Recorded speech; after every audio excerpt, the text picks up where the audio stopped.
নমস্কার বন্ধুরা, আজ আমি চলে এসেছি আরেকটা রেসিপি নিয়ে। তোমরা দেখতেই পাচ্ছ আমি চাউ নিয়ে নিয়েছি, আর এদিকে জল ফুটতে দিয়েছি।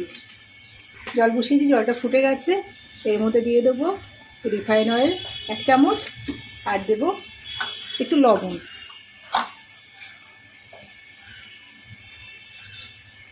এবার এই চাউগুলো আমি দিয়ে দেবো।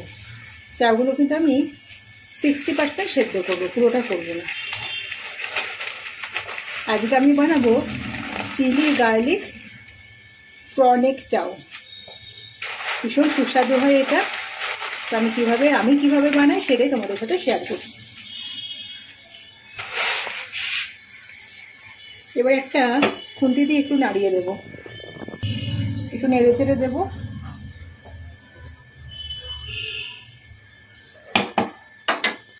সেদ্ধ করেছি, এবার নামিয়ে নেবো। কাটি নিয়ে নিয়েছি, তার মধ্যে এটাকে সব তুলে নেবো অল্প অল্প করে।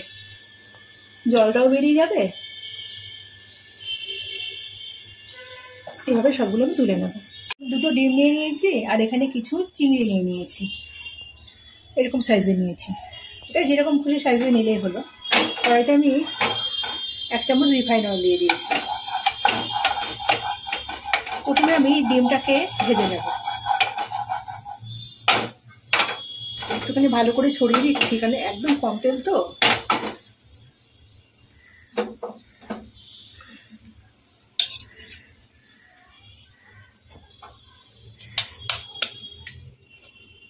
আমি আবার এরকম ডিম ফাটানো না খুব পারদর্শী।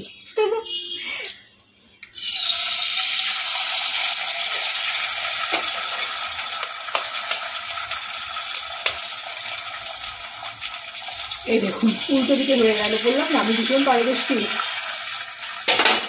একটু লবণ দিয়ে দেবো এর মধ্যে, এই ভজিয়া টাইপের করে নেবো। ডিমটাকে একদম গুঁড়ো গুঁড়ো করে আমি করে নিয়েছি। এবার কড়াইয়ের মধ্যে চিংড়িগুলো দিয়ে দিচ্ছি।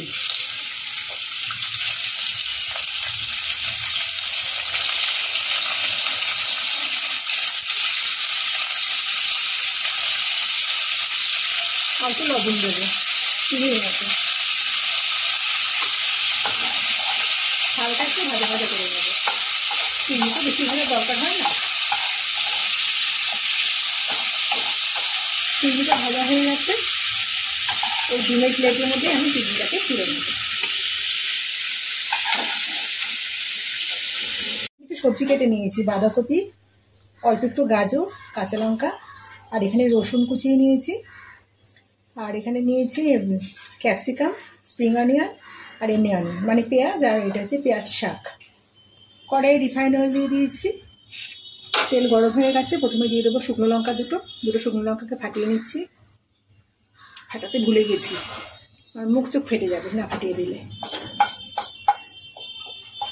একটু নেড়ে নিলাম। এবার কুচানো রসুনটা দিয়ে দেবো।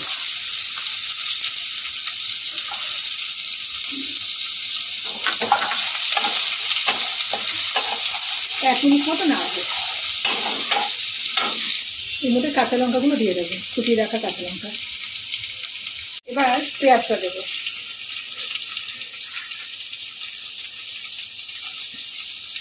বেশি সবজিগুলোকে নাড়বো না, কারণ একটু ক্রাঞ্চি ভাব যাতে থাকে সেই হিসাবে আমি নাড়বো।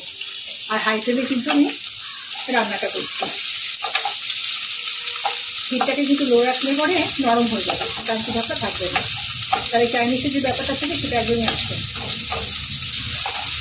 হালকা করে নাড়বো, বেশি নাড়বো না, 2-4 বার।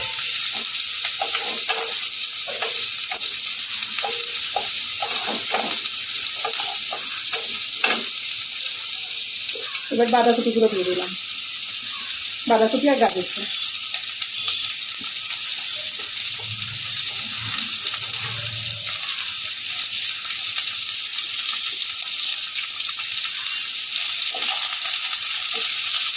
এটা দিয়েও হালকা করে নেড়ে নেব।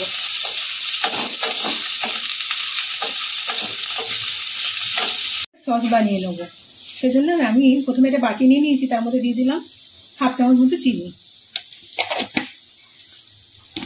এবার দেবো সয়া সস, ছোটো চামচে 2 চামচ, মানে আমার চামচের সাইজটা যেরকম এই চামচের আমি 2 চামচ দেবো। আমার চামচ কিন্তু খুব একটা বড় না। 1 চামচ দেবো ভিনেগার।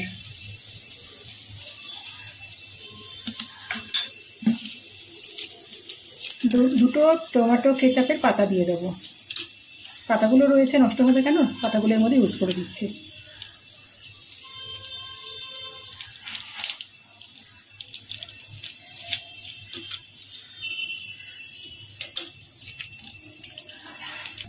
এই চামচের 1 চামচের মধ্যে রিফাইন অয়েল দেবো।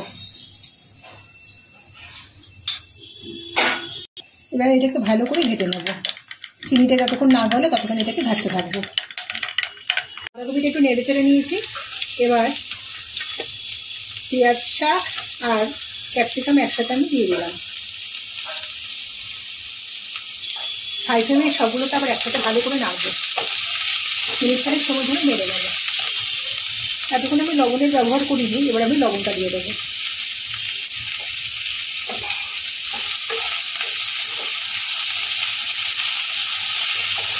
একটু নাড়বো, বেশি একটু নাড়বো না, যাতে একটু ক্রাঞ্চি ব্যাপারটা থাকে। এবার ডিম আর চিংড়ি এর মধ্যে দিয়ে দিচ্ছি।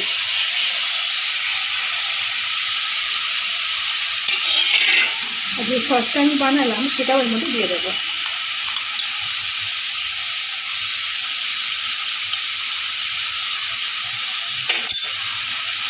একটু নেড়ে নেব।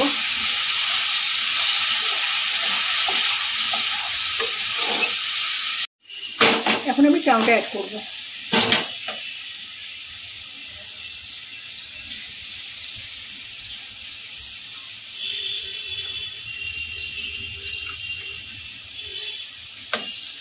কিছুটা চাউ দিলাম, অল্প একটুখানি এর উপর লবণ ছড়িয়ে দেবো।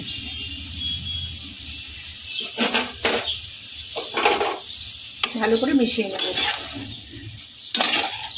মেশানোর কাজটা আমি এই ঝাঁঝরি হাতাটা দিয়ে করবো। আমরা এটাকে ছামতা বলি, কারণ ওই কাঠের খুন্তি দিয়ে আমি মেশাতে পারি না। ভালো করে মেশাতে হবে।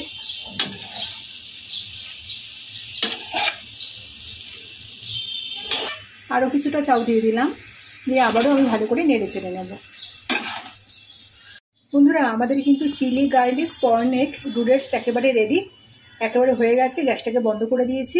এবার এটাকে সার্ভ করে দিলেই হবে। খুব সহজেই বাড়িতে থাকা ঘরোয়া উপাদান দিয়ে এটা তৈরি করে নেওয়া যায়। আর বাচ্চারা কিন্তু রাস্তার খাবার খাওয়ার যখন বাইরে করে, তখন যদি এরকমভাবে বানিয়ে দিলে ওরা কিন্তু খুব খুশি মনে খেয়ে নেয়। রেসিপিটা কেমন লাগলো অবশ্যই কমেন্টে জানাবেন। রেসিপিটা ভালো লেগে থাকলে একটা করে লাইক দেবেন। আর নতুন বন্ধুরা আমার চ্যানেলটাকে সাবস্ক্রাইব করে আমার পাশে থাকবেন।